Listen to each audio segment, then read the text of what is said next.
Vande Bharat railway धक्कादायक प्रकार. एकमेकींना मिठी मारून बसलेल्या दोन तरुणी. चौकशी करताच खळबळ उडवून देणारा प्रकार समोर. पोलिसांनी डोक्याला हात लावला. दोघींना जागीच अटक. वंदे भारत एक्सप्रेस वेगाने पुढे धावत होती आणि डब्यातील वातावरण अगदी शांत, सामान्य आणि निवांत दिसत होते.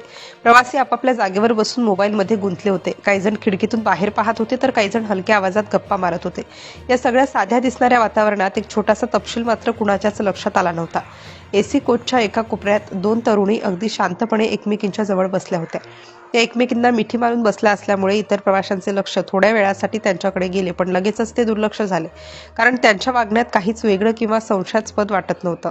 त्यांच्या पायाजवळ ठेवलेल्या दोन मोठ्या ट्रॉली बॅगा मात्र सतत हलक्या आवाजात एकमेकांवर आपटत होत्या. ट्रेनच्या हालचालींमुळे असेल असे वाटले, पण काही वेळाने हा आवाज जरा वेगळा वाटू लागला. एका सहप्रवाशाने ते लक्षात घेतलं, पण त्यानेही ते मनातच ठेवून दिलं. दरम्यान रेल्वे सुरक्षा दलाचे काही अधिकारी नियमित तपासणीसाठी डब्यात आले. त्यांनी प्रत्येक प्रवाशाकडे नजर टाकत पुढे सरकायला सुरुवात केली. जेव्हा ते त्या दोन तरुणांपाशी पोहोचले तेव्हा त्यांनी थोडा वेळ थांबून निरीक्षण केलं. त्या दोघींच्या चेहऱ्यावर एक विचित्र शांतता होती, पण त्यांच्या डोळ्यामध्ये एक अनामिक भीतीही दिसत होती. अधिकारी पुढे जाणार त्यापैकी एकाने अचानक त्या बॅगांकडे पाहिलं आणि त्यांच्या चेहऱ्यावर शंका स्पष्ट दिसू लागली. या बॅग कोणाच्या आहेत असा साधा प्रश्न विचारला गेला. त्या दोघींनी एकमेकींकडे पाहिलं आणि हलकासा होकार दिला. उत्तर अगदी साधं होतं, पण त्यांच्या आवाजात थरथर होती. तपासणीसाठी बॅग उघडण्यास सांगितलं गेलं. त्या क्षणी डब्यातलं वातावरण बदललं. आजूबाजूचे काही प्रवासी उत्सुकतेने पाहू लागले तर काहींना अचानक अस्वस्थ वाटू लागलं. पहिली बॅग उघडली गेली. आत काही कपडे असतील अशी सर्वांची अपेक्षा होती, पण बॅग उघडताच अधिकाऱ्यांच्या चेहऱ्यावरचे भाव बदलले. त्यांनी लगेच दुसऱ्या अधिकाऱ्याला इशारा केला. दुसरी बॅगही उघडली गेली आणि त्या क्षणी डब्यात एकदम शांतता पसरली. कोणालाही विश्वास बसत नव्हता की एवढ्या साध्या दिसणाऱ्या दोन मुलीच्या बॅगमध्ये असे काही असू शकते. अधिकाऱ्यांनी तत्काळ दोघींना वेगळं बसवलं. त्यांच्या हालचालीवर नियंत्रण ठेवण्यात आलं. काही प्रवासी उठून दूर गेले तर काही जण भीतीने थिजून बसले होते. त्या दोघींच्या चेहऱ्यावर आता स्पष्ट घबराट दिसत होती.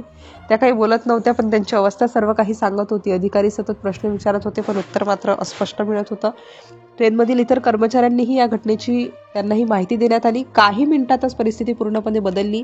सामान्य प्रवास आता एका मोठ्या कारवाईत रूपांतरित झाला. ज्या बॅग आधी फक्त सामान वाटत होत्या त्या आता सर्वांच्या नजरेत संशयाचा केंद्रबिंदू बनल्या होत्या. प्रत्येकजण त्या बॅगांकडे पाहत होता, पण कोणीही काही बोलत नव्हतं. त्या दोघींची वागणूक अजूनच संशयास्पद वाटू लागली. त्यांनी चेहरा लपवण्याचा प्रयत्न केला आणि माध्यमांपासून दूर राहण्याचा प्रयत्न करत असल्याचंही दिसत होतं. अधिकाऱ्यांनी तात्काळ वरिष्ठांना माहिती दिली. पुढील स्टेशनवर अधिक मोठी कारवाई करण्याचे आदेश मिळाले. ट्रेनचा वेग जसा वाढत होता तसा तणावही वाढत होता. दरम्यान काही प्रवाशांनी या घटनेचे व्हिडिओ बनवायला सुरुवात केली. सोशल मीडियावर चर्चा रंगू लागली, पण अजून कोणालाही नेमकं काय घडलंय हे समजलं नव्हतं. त्या दोघींच्या शांत चेहऱ्यामागे नक्की काय दडलंय हा प्रश्न प्रत्येकाच्या मनात होता. त्या फक्त प्रवासी होत्या की काहीतरी मोठं लपवत होत्या? ट्रेन पुढील स्टेशनवर पोहोचताच पोलिसांची टीम आधीच तैनात होती. दोघींना खाली उतरवण्यात आलं आणि बॅग पुन्हा तपासण्यात आल्या.